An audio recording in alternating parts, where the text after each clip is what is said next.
So my latest blog post is out, and you can see it in the description below, but it's very simple. I keep arguing that the perfect financial storm is brewing, and that's not good, because it's not like it's brewing to throw more money at us. It's quite the opposite. Look at the factors involved. Kristi Noem just confirmed 30 more states are going to be under travel ban. Billions of dollars lost. Just ask Miami, New York City, and Las Vegas. Florida is number 1 in foreclosures. Nevada is number 2. Why? Because cities that depend on tourism, like my hometown of Miami, are getting slammed. Billions of dollars lost. We're seeing the same thing with foreign exchange students. Why come here if there is a risk you're going to get arrested and all you want to do is get an education? You wouldn't come here and no more than I would go somewhere else where there's a risk I may get arrested for no reason at all. I don't know the legal system there. How do I get a lawyer there? I'll stay here. And that's what people are doing. But let's add to that AI. There's no doubt that AI is going to disrupt the economy. It already is. The only issue or the only question is to what extent? How many jobs are going to be lost to AI? We've already lost them by the thousands. These companies they're not just laying off 500 people, they're laying off tens of thousands at one time. We saw that with, I forgot the name of the financial company, but they laid off 15,000 people. And that's not it. Inflation. We also have the issue with the tariffs. Now they're rolling back. They're rolling it back because tariffs, if we get rid of them, it'll make things more affordable for the consumer. No kidding. What if you add tariffs to a product? What does that do for the consumer? They just figured this out. We already have history. It's called the Great Depression. That was very clear on this idea of tariffs and what that cost to us financially. But you have inflation, you have AI, and you have billions disappearing in tourism dollars and foreign exchange students. You know what our number 1 export is? Education.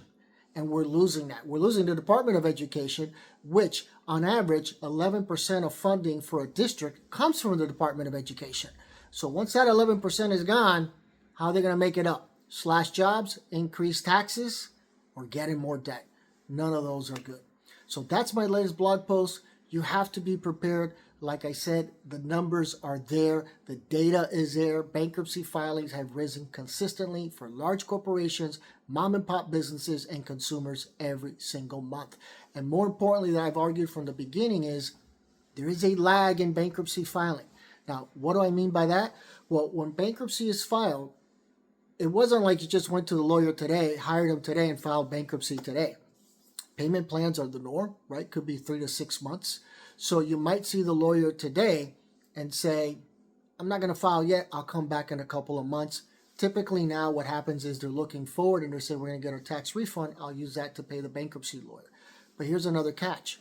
Here's why there's a lag and why I think the issue of Black Friday, which looks great statistically, everybody spent all this money and records were broken, that's not necessarily a good sign.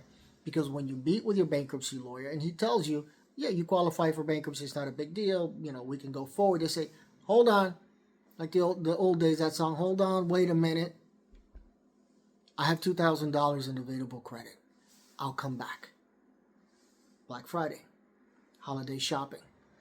Once they close that gap of what's available for credit, then they turn around and file for bankruptcy. But there's that lag, like I said, they got to go out and spend the money first. And if you spend too much money, your bankruptcy lawyer is going to say, you just can't file yet. We got to file in a few months. Depends on the. I've had to delay cases for 2 years. There's the lag. That's why 2026, you're going to see the numbers continue to increase, not only for consumer bankruptcies, but for businesses as well. All right? Any questions or comments, feel free to post them. Excuse me. Feel free to post them in the comment section below.